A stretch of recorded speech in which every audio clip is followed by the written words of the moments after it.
നന്ദേട്ടാ നമസ്കാരം. നമസ്കാരം. നന്ദേട്ടാ 2 ദിവസമായിട്ട് നമ്മുടെ ബോച്ചയും ഹണി റോസുമാണ് കേരളം മുഴുവനും ചർച്ച ചെയ്യുന്നത്. മാധ്യമങ്ങളിലൊക്കെ അവർ നിറഞ്ഞു നിൽക്കുകയാണ്. എല്ലാ സ്ഥലത്തും പത്രമാധ്യമങ്ങളിലും ദൃശ്യമാധ്യമങ്ങളിലും ഓൺലൈൻ രംഗത്തുമൊക്കെ ഇതാണ് ഒരു ചർച്ചാ വിഷയം. എന്തുകൊണ്ടാണിത് കേരളം ഇങ്ങനെ ഇത്രയും ആഴത്തിൽ ഇതിനെ ചർച്ച ചെയ്യുന്നത്? എന്താണ് അതിൻ്റെ കാരണം? അത് വളരെ രസകരമായിട്ടുള്ള സംഭവമാണ്. ഒരുപക്ഷെ ഒരിക്കലും ഉണ്ടാകാൻ പാടില്ലാത്ത അതേ സമയത്ത് രസകരമായിട്ടുള്ള സംഭവം. അതിന് കാരണം എനിക്കിപ്പോൾ ഇതിനകത്ത് വാദി പ്രതി അതിന് അതിജീവിത എന്നൊക്കെയാണ് ചില മാധ്യമങ്ങളെക്കുറിച്ച് വിശേഷിപ്പിച്ചത്. രണ്ടുപേരെ സംബന്ധിച്ചു ഈ രണ്ടുപേർക്കും രണ്ടുപേരുടേതായിട്ടുള്ള തൊഴിലിൻ്റെ പ്രാധാന്യം ഉണ്ട് എന്നുള്ള തിരിച്ചറിഞ്ഞുകൊണ്ട് തന്നെ അതിൻ്റെ പരസ്യമാണ് എന്നുള്ളതാണ് എൻ്റെ ബലമായിട്ടുള്ള സംശയം. ഇതിനകത്ത് എന്താണ് നമുക്ക് പൊതുസമൂഹത്തിന് ഇതിൻ്റെ പ്രാധാന്യം എന്താണ്? ഒരു താല്പര്യം പൊതു വിഭാഗ ജനങ്ങളുടെ ഈ വിഷയത്തിലെ താല്പര്യം എന്താണ്? ഇപ്പോൾ ഇയാൾ ബോച്ചി എന്ന് പറയുന്ന ആൾ അറസ്റ്റ് ചെയ്യപ്പെടുന്നു. സത്യത്തിൽ അയാൾ ഇത്തരം കാലം അടികൂട്ടിയിരുന്ന എന്താ? ശുദ്ധ തോന്നിയ അവസ്ഥയല്ലേ? ഏറ്റവും മോശമായിട്ടുള്ള വസ്ത്രധാരണം, അതൊക്കെ അയാളുടെ വസ്ത്രധാരണത്തിൻ്റെ അയാളുടെ സ്വാതന്ത്ര്യമാണ്. അയാൾക്ക് ഇഷ്ടമുള്ള മാതിരി അയാൾ നടക്കും. അയാൾ മറ്റേ പുറയിൽ കള്ളും കുപ്പി വെച്ചുകൊണ്ട് യാത്ര ചെയ്യും. അയാൾ സൈക്കിളിൽ യാത്ര ചെയ്യുന്നു. അയാൾ കള്ള് ഷാപ്പിൽ കയറിയിരിക്കുന്നു. ഈ തരത്തിൽപ്പെട്ട വലിയ പരസ്യം കൊടുത്തിട്ട് അയാൾക്ക് കൊടുത്തിട്ടുള്ള വലിയ പരസ്യമായിരുന്നു ഇത്രകാലം നടത്തിയിരുന്നത്. ഇപ്പം അതിൻ്റെ പുറത്ത് ഒരു നടിയുടെ പേരും കൂടി വന്നു എന്ന് മാത്രമേ ഉള്ളൂ. ഇത് യഥാർത്ഥത്തിൽ ഞാൻ മനസ്സിലാക്കുന്നത് കേരളത്തിൻ്റെ യഥാർത്ഥമായിട്ടുള്ള കേരളം നേരിട്ടുകൊണ്ടിരിക്കുന്ന പ്രശ്നങ്ങളിൽ നിന്നുള്ള ഒളിച്ചോട്ടാണ് ഈ സംഗതി. കേരളത്തിൽ എത്ര സംഭവങ്ങൾ ഉണ്ടായിട്ടുണ്ട് നമുക്കറിയാലോ. അഭിമന്യു എന്ന് പറയുന്ന എന്താ ചെറുപ്പക്കാരൻ മരിച്ചിട്ട് 6-7 വർഷമായി. എവിടെയാണ് ഇപ്പം അഭിമന്യുവിൻ്റെ കൊലപാതകൾ ഇപ്പോൾ എവിടെയുള്ളത്? അവരെവിടെ ശിക്ഷിക്കപ്പെട്ടെ? ആരാ അവരെ കുറിച്ച് അന്വേഷിക്കണേ? കേസ് കോടതിയിലാണ്. കേസ് കോടതിയിലാന്ന് പറഞ്ഞ് 7 കൊല്ലം 10 കൊല്ലം 15 കൊല്ലം കഴിഞ്ഞിട്ട് എന്ത് പ്രതികളെ പിടിക്കാനാണപ്പാ? ഒന്നും സാധ്യമല്ലല്ലോ. വെറുതെ ഇങ്ങനെ പോയിട്ട് എന്താ കാര്യം? അതിൽ മാത്രമല്ലല്ലോ. എന്താ ഇപ്പം നമ്മുടെ ആ ADM മരിച്ച് ആത്മഹത്യ ചെയ്ത സംഭവം ഉണ്ടായി. അതിനകത്ത് ജില്ലാ കളക്ടർ ഇരിക്കുന്ന വേദിയിൽ വെച്ചിട്ടാണല്ലോ ജില്ലാ പഞ്ചായത്ത് പ്രസിഡന്റ് അദ്ദേഹത്തെ ആക്ഷേപിച്ചത്. അദ്ദേഹം പിറ്റേ ദിവസം സൂയിസൈഡ് ചെയ്തല്ലോ. എന്താ ഉണ്ടായത്? ഒന്നും ഉണ്ടായില്ലല്ലോ. പോലീസ് ആരെ അറസ്റ്റ് ചെയ്തത്? അല്ലാതെ പക്ഷേ ഹൈക്കോടതി പോലും അത് മരിച്ച നവീൻ ബാബുവിൻ്റെ ബന്ധുക്കളെ, അതായത് ഭാര്യ തുടങ്ങിയവരുടെ ഹർജി വേണ്ട വിധത്തിൽ പരിഗണിച്ചില്ല എന്നൊക്കെയുള്ള ആക്ഷേപങ്ങളും ഒക്കെ ഉണ്ട്. ഇതിനകത്തൊക്കെ കോടതികളൊക്കെ പരിഗണിക്കുന്നതിനകത്ത് പലപ്പോഴും പബ്ലിക് പ്രോസിക്യൂട്ടേഴ്സിന്റെ റോള് വലിയ ഘടകമാണ്. നിയമപ്രശ്നമാണ്. അതെ, നിയമപ്രശ്നമാണത്. ഇതെല്ലാം ദുരുപയോഗപ്പെടുത്തുന്നതാണ് വലിയ പ്രശ്നമുള്ളത്. ഈ വിഷയം ഹൈഡ് ചെയ്യാണെന്നുള്ളവർ ആർക്കൂടെ അറിയാവുന്നത്? അരിയാഹാരം കഴിക്കുന്ന ഏത് മലയാളിക്ക് അറിയാലോ. ഇത്ര മാസമായി കഴിഞ്ഞിട്ട് കോടതിയുടെ പേരിൽ കുറ്റം പറഞ്ഞിട്ടാണോ കേസ് രക്ഷപ്പെടുക? എന്താ ഇവിടെ വക്കീൽമാർ വേറെന്താ പണിയുള്ളത്? ഇവിടുത്തെ പോലീസിൻ്റെ പണി എന്താ? ഇവിടെ അതിലാര് ദിവ്യ പോലീസ് അവരുടെ മൊഴിയെടുത്തോ? അല്ലെങ്കിൽ ഇവർ എവിടെ ഇയാളെ അതിൽ ബന്ധപ്പെട്ട കളക്ടറെ പോലീസ് മൊഴിയെടുത്തോ? ഒന്നും ഉണ്ടായില്ലല്ലോ. ഒന്നും ഉണ്ടായില്ല എന്ന് മാത്രമല്ല ADMന്റെ ഭാര്യയ്ക്ക് നഷ്ടപ്പെട്ടത് പോയി. കോടതി ഇപ്പൊ പറഞ്ഞിരിക്കുന്നത്, ഈ കോടതി ഇത് നിരീക്ഷിക്കും, കൃത്യമായിട്ട് റേഞ്ച് DIGയുടെ മേൽനോട്ടത്തിൽ വേണം അന്വേഷണം തുടങ്ങിയ നിർദ്ദേശങ്ങളൊക്കെ കോടതി കൊടുത്തിട്ടുണ്ട്. കോടതി കൊടുത്തു എന്നൊക്കെ പറഞ്ഞാലും മാസങ്ങൾ എത്രയായി? ഇതിപ്പോ ബോച്ചയുടെ കേസിൽ അങ്ങനെയല്ലല്ലോ. 24 മണിക്കൂർ മുമ്പായിട്ട് അയാളെ അറസ്റ്റ് ചെയ്തല്ലോ. അയാളെ കോടതിയിൽ ഹാജരാക്കിയല്ലോ. ശരിയാണ്, അങ്ങ് കോടതിയിൽ ജാമ്യം കൊടുത്തില്ലല്ലോ.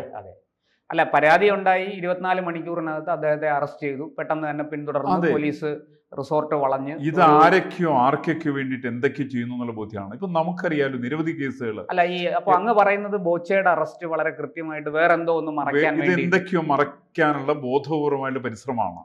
നമുക്കറിയാലോ വാളയാറിലെ പെൺകുട്ടികളുടെ കേസ് എവിടെയാ വാളയാറിലെ പെൺകുട്ടികളുടെ കേസ്? അതില് വാളയാറിലെ പെൺകുട്ടികളുടെ കാര്യം പറഞ്ഞാൽ CBI പോലും അതിൽ നമുക്ക് CBIയുടെ കണ്ടെത്തലുകളും മുന്നോട്ടുള്ള പോക്കും പോലും ദുരൂഹത സൃഷ്ടിക്കും. എല്ലാത്തിലും ദുരൂഹതയുണ്ട്. കാരണം അതിനനുസരിച്ചുള്ള കേസ് ഡയറികളാണ് കേരളത്തിലുള്ളത്. ഇവിടുത്തെ പോലീസുകാരൻ്റെ പണിയതാണ് കള്ള ഡയറികൾ എഴുതി വെക്കുക, പ്രതികളെ രക്ഷിക്കുക.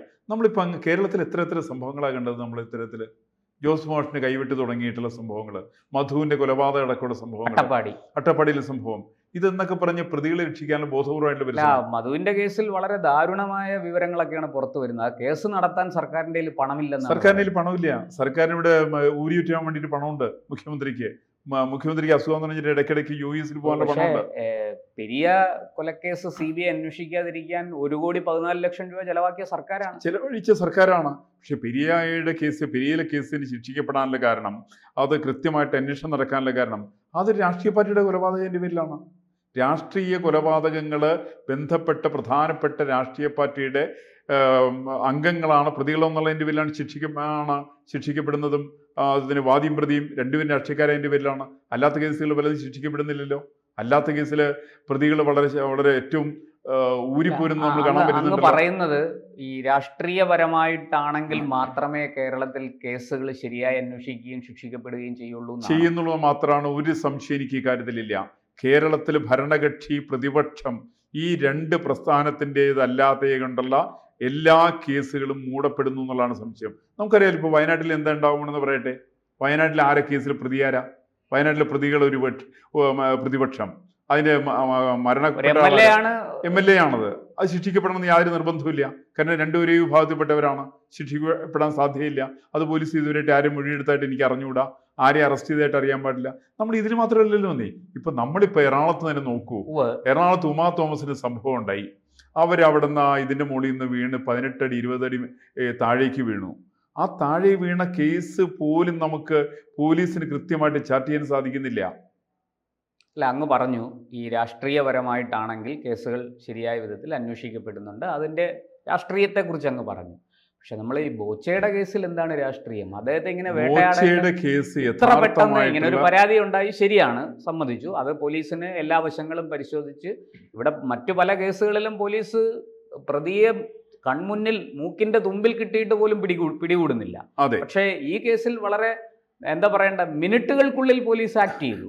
ഈ ബോച്ചയുടെ രാഷ്ട്രീയ വിഷയമല്ലല്ലോ. ആർക്ക് വേണ്ടിയിട്ടാണ് പോലീസ് ബോച്ചയെ അറസ്റ്റ് ചെയ്തെന്നുള്ളത് എനിക്കിപ്പോഴും വ്യക്തമല്ല. അതിനകത്ത് ദുരൂഹതകൾ ധാരാളമുണ്ട്. ഇത്ര വളരെ പെട്ടെന്ന് കേസ് എടുക്കുക, ആ കേസിന് ഉടനെ പ്രതിയെ അറസ്റ്റ് ചെയ്യുക എന്നൊക്കെ പറഞ്ഞാൽ ഇത് അതിജീവിതയ്ക്ക് വേണ്ടിയിട്ടാണെന്ന് പോലും എനിക്ക് വിശ്വാസമില്ല. ഇതിനകത്ത് എന്തൊക്കെയോ മറയ്ക്കാനുള്ള ഉദ്ദേശമുണ്ട്. അല്ല, അത് ശരിയാണ് അങ്ങ് പറഞ്ഞത്. ഒരു പോലീസിൻ്റെ ഒരു ധൃതി അല്ലെങ്കിൽ ഒരു വേഗം ഇക്കാര്യത്തിൽ വ്യക്തമാണ്. പക്ഷേ ഒരു സ്ത്രീ കൊടുക്കുന്ന പരാതിക്ക് ആ അർഹിക്കുന്ന ഗൗരവം അതിൽ കൊടുക്കണ്ടേ? സ്ത്രീ കൊടുക്കുന്ന പരാതിക്ക് അതിനർഹിക്കുന്ന ഗൗരവം കൊടുക്കേണ്ടതാണ്. നിശ്ചയമായിട്ടും കൊടുക്കണം. പ്രതി അറസ്റ്റ് ചെയ്യപ്പെടണം. അത്തരത്തിലുള്ള കൃത്യമായിട്ട് പഴുതടച്ചിട്ടുള്ള കേസന്വേഷണം നടന്നിട്ടുണ്ടോ എന്ന് ഉറപ്പിക്കാൻ സാധ്യമല്ല. ഇപ്പൊ ജാമ്യം കിട്ടിയില്ല എന്നുള്ളതൊക്കെ വേറൊരു വശം. വകുപ്പിന്റെ ബലമാണ്, അത് വകുപ്പിന്റെ ബലമാണ്. ആ ജാമ്യം കിട്ടിയിട്ടില്ല എന്നുള്ളതുകൊണ്ട് ഒരാൾ ശിക്ഷിക്കപ്പെടുന്ന നിർബന്ധമൊന്നുമില്ല. നാളെ ശിക്ഷിക്കപ്പെടാനായിട്ടുള്ള സൗകര്യം ഒരുക്കി കൊടുക്കത്തക്ക രീതിയിലാണോ കേസ് ഡ്രാഫ്റ്റ് ചെയ്തിരിക്കുന്നതാണ് എൻ്റെ സംശയമുള്ളത്. കാരണം ഇതിന് കൊടുക്കുന്ന ഒരു വാർത്താ പ്രാധാന്യം, ഇതിന് കൊടുക്കുന്ന സർക്കാർ കൊടുക്കുന്ന പ്രാധാന്യം, അത് പറഞ്ഞപ്പോഴാണ് അങ്ങ് ഇപ്പോൾ പറഞ്ഞ ആ വാക്ക് വളരെ ഞാനത് ചോദിക്കാനിരുന്നതാണ്. അതായത് ഈ വാർത്താ പ്രാധാന്യത്തിൻ്റെ കാര്യം പറഞ്ഞല്ലോ. നമ്മുടെ മാധ്യമങ്ങളെല്ലാം ഇതിനൊരു അതിര് കവിഞ്ഞ, അതിര് കടന്ന ഒരു വാർത്താ പ്രാധാന്യം ഈ വിഷയത്തിന് കൊടുക്കുന്നുണ്ട്. എന്തുകൊണ്ടാണത്? എല്ലാ ചാനലുകാരും അന്തിച്ചർച്ച മുഴുവൻ ഈ വിഷയമാണ്. അന്തിച്ചർച്ച നടത്തത്തക്ക രീതിയിൽ സാമൂഹ്യ പ്രശ്നമാണോ ഇത്? ഇത് സാമൂഹ്യ പ്രശ്നമല്ല. ഈ പ്രശ്നം തികച്ചും വ്യക്തിപരമാണ്. ഞാൻ പണ്ടൊരിക്കൽ പറഞ്ഞിട്ടുണ്ടായിരുന്നു, കുഞ്ഞാലിക്കുട്ടി അവിടെ ഏതൊരു പെൺകുട്ടിയെ വിഭജിക്കാൻ പോയി. കുഞ്ഞാലിക്കുട്ടി വിഭജിക്കുന്നതല്ലല്ലോ നമ്മുടെ പ്രശ്നം. ഇവിടെ ആന്റി നാഷണലായിട്ട് ആരെങ്കിലും ഒരാൾ ചെയ്യുന്നുണ്ട്, അതിനെതിരായിട്ട് നടപടിയെടുക്കാൻ സാധിക്കണം, അതിനെതിരായിട്ട് പ്രതികരിക്കാൻ സാധിക്കണം. അല്ലെങ്കിൽ പബ്ലിക്കിൻ്റെ അവയർനെസ് ക്രിയേറ്റ് ചെയ്യുന്ന രീതിയിൽ ചർച്ചകൾ വരണം. അത്തരത്തിൽ ചർച്ചകളൊന്നും അല്ലല്ലോ വരുന്നത്. ഇത് നല്ല പരസ്യം കൊടുക്കുന്ന ഒരാൾക്ക് വേണ്ടിയിട്ട് ചില ചാനലുകാർ വാർത്ത കൊടുക്കും, ചിലർ വാർത്ത കൊടുക്കൂല. ഈ തരത്തിൽ ചില ഗിമ്മിക്സാണ് ഇവിടെ നടന്നുകൊണ്ടിരിക്കുന്നത്. അപ്പോൾ ഇതിനകത്ത് യഥാർത്ഥ വിഷയത്തിൽ നിന്നുള്ള ഒരു ഒളിച്ചോട്ടമാണ് എന്ന് പറയുന്നത്. കേരളത്തിന്റെ ജനകീയ പ്രശ്നങ്ങൾ, അടിയന്തര ശ്രദ്ധ പതിക്കേണ്ട വിഷയങ്ങൾ, ഇതൊന്നും അല്ല ചർച്ച ചെയ്യുന്നത്. അതിൽ നിന്നെല്ലാം ശ്രദ്ധ തിരിക്കാൻ ഇത്തരം കാര്യങ്ങളെ, ഇത്തരം കേസുകളെ കരുവാക്കുന്നു എന്നാണോ? ഒരു സംശയമില്ല. ഞാൻ ഉദാഹരണം പറഞ്ഞാലേ, ഇപ്പൊ കേരളത്തിൽ നിന്ന് ഏകദേശം 50 ലക്ഷത്തിൽ പരം വരുന്ന യുവാക്കളാണ് പുറത്തേക്ക് പോയത്. ഏതൊരു സംസ്ഥാനത്തിന്റെ ശക്തി തൊഴിൽ നേടി പുറത്തു പോയിട്ടുള്ളത് യുവാക്കളാണ് ശക്തി. അവർ കേവലം തൊഴിൽ നേടിയല്ല പോയത്, അവര് തൊഴിൽ നേടിപ്പോയി, അവർ വിദ്യാഭ്യാസം നേടിപ്പോയി. +2 കഴിഞ്ഞിട്ട് പിള്ളേരാ പോണേ, കുട്ടികളാ പോണേ. അവർ പഴയ പഠിക്കേണ്ടത് ഇവിടെ കോളേജിലാണ് പഠിക്കേണ്ടത്. നമ്മുടെ തുടങ്ങിയിട്ടുള്ള എഞ്ചിനീയറിംഗ് കോളേജിലൊക്കെ അവസ്ഥ എന്താ? വളരെ ദയനീയമാണ്. നമ്മുടെ ഹയർ എഡ്യൂക്കേഷൻ രംഗത്ത് മൊത്തം കുത്തഴിഞ്ഞിരിക്കുന്നു. ഒരു 4 വാക്ക് ഇംഗ്ലീഷ് തികച്ചറിയാൻ സാധിക്കാത്ത ഒരു സ്ത്രീയാണ് നമ്മുടെ ഇവിടുത്തെ ഉന്നത വിദ്യാഭ്യാസ വകുപ്പിന്റെ മന്ത്രി ആയിട്ടുള്ളത്. ഇതൊക്കെ കാണിക്കുന്ന അവസ്ഥ എന്താ? അതുകൊണ്ടാണ് സാധാരണ ചെറുപ്പക്കാർക്ക് ജീവിക്കാൻ പറ്റാത്തൊരു സാഹചര്യം കേരളത്തിൽ വന്നതിൻ്റെ പേരിൽ അവർ നാട് വിട്ടുപോയപ്പാ. അവർ യു കെയിലേക്കാണ് പോണത്. യു കെയുടെ അവസ്ഥ എത്ര ദയനീയമാണ്. എന്നിട്ട് അവർ യു കെയിലേക്ക് പോകുന്നില്ലേ?